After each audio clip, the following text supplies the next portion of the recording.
Afternoon, Ange. Just start with team news. Is there any issues going into this one? Nothing, no change from the last game. So everyone got through it okay, and the guys who are out still, not available. How did James Maddison come through his 20 minutes? Yeah, he was okay. He was fine. Yeah, I mean, probably could have, got him a little bit more game time, but the way the game was going, I kind of put him on probably a little bit later than he probably would have wanted me to. But he got through it okay. He's trained well, so he's ready to go. Is he pushing for a start tomorrow?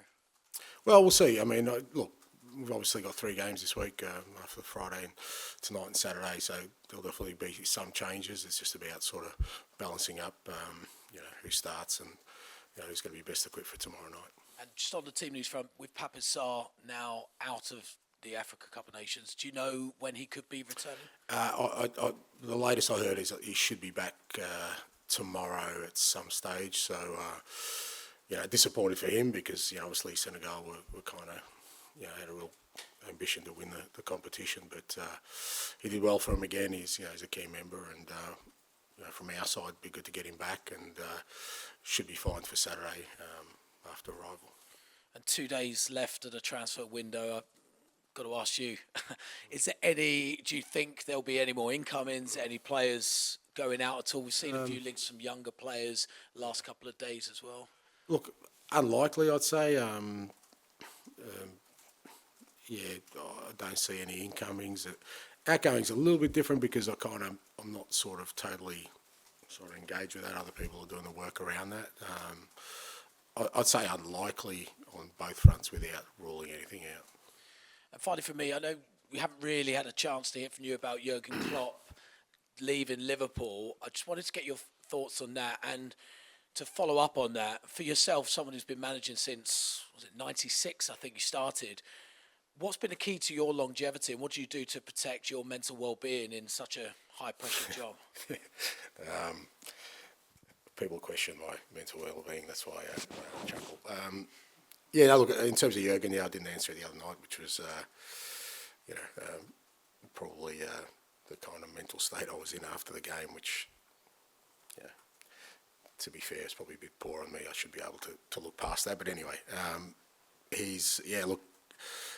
obviously a shock to everyone in terms of, you see what he's building again. He's rebuilt this side again, and they look like they're going to be a force. And he's just been such an integral part of, rebuilding that football club,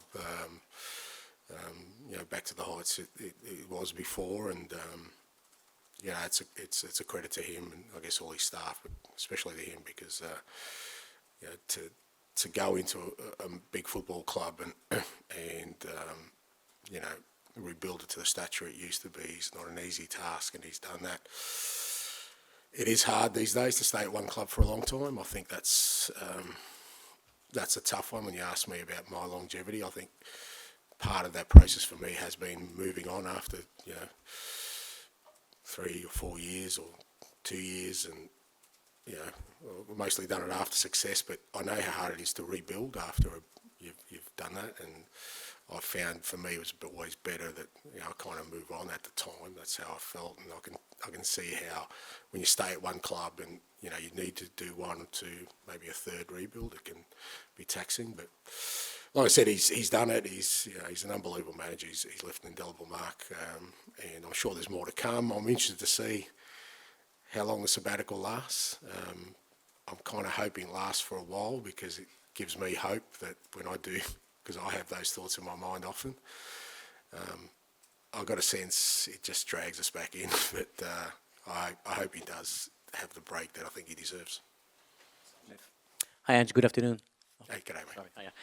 Brentford away back in August was your first time managing Spurs in the Premier League. Nearly 6 months gone. Is it fair to say that the team is reaching what you expected them at this stage, or probably even more based on the changes in the summer? Look, I think the other night kind of gives us a sense of where we're at a little bit in terms of our destination. But in terms of our starting point, I think it's fair to say I really believe we have made progress. both with the squad and with our football. The results sort of slowly inching that way as well. So I think that's the key thing for me is that if we continue to make progress and continue to develop as a team, we keep developing our players, and for us, then that destination point, which, like I said the other night, showed that we're a fair way off that. At least there's a belief in us that we can bridge that gap at some point. So I definitely think there's been progress, but I also know there's a long way to go. Brentford tomorrow at home. We saw Ivan Toney's performance against Forest recently. How impressed have you been with his performance, especially after the fact he hasn't played a competitive game for so long? Yeah, look, I think he's a fantastic player. But you can see just how important he is to Brentford. He changes that team almost overnight. They've obviously been going through a rough trot in terms of results in recent times, and they've had their own share of injuries. But as soon as he comes into that team, he just gives them a different look, not just as a player, but in terms of his presence. And I thought you could sense that straight away. And as you said, credit to him after being out a long time. Obviously, he's not coming back from injury, so it's a little bit different. I assume that he was working pretty hard at training, and I think that shows. But he definitely makes a difference to Brentford, as he would, I think, with most sides, but particularly to them because so much of their sort of attacking threat revolves around him. Even if there won't be any further new additions in this transfer window, what is it that encourages the most when it comes to your current team, your current squad, Spurs? Just like I said, just the progress the players are making. I just seen real growth in a lot of our players even from that first game. They're really developing. They're getting challenged every week, and I look at them and I just see so much more growth in them. When I talk about obviously Friday night was a reminder of the gap between us and the very best. I think we can bridge some of that gap with the players we have here if they continue to develop. I can see them, in the next couple of years really, developing into really top footballers. And I think that's the most encouraging thing for me is that, I've seen growth, but I see so much more growth in the bulk of our squad. Hi, Ange, how are you? Good, mate. You mentioned that gap, and you mentioned earlier you're some way off the destination at the end of the journey. How encouraged are you? You're actually on track for that. I mean, beginning of the season, would you have said after 6 months, obviously you'd still rather be in both cups, but the position you're in now is where you expected to be? Well, I think I've said a few times. I didn't have expectations. I certainly don't have a sort of timeline for these things. It's more just, am I seeing progress? Am I seeing growth? And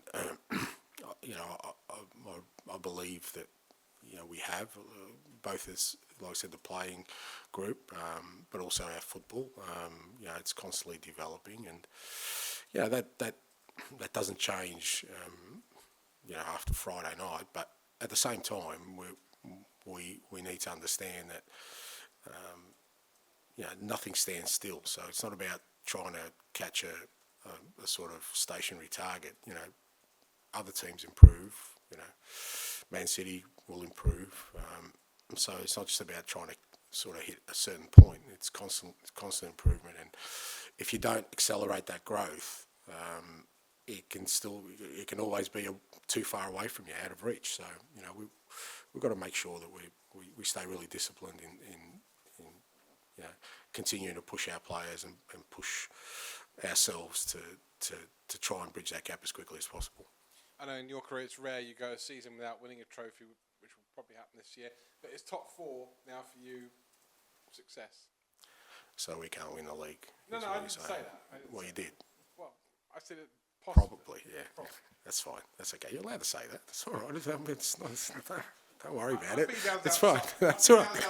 No, you're allowed to say it. Don't worry. You don't think we're going to win the league? That's fine. You just be strong on that. That's all right. No, look, I get you. Look, I understand that, and I get the question. And look, it's disappointing. It's disappointing that we're out of both cup competitions, particularly with not being in Europe, because obviously I kind of addressed it before the game that supporters really kind of crying out for some sort of success for them to experience at this football club. But as I said, I can't let that guide my course. And this year's still about us, like I said, growing as a team. Finishing the second half of the year stronger than we did the first. If we do that, then we'll be in a good position, I think, to continue to challenge and push this team along.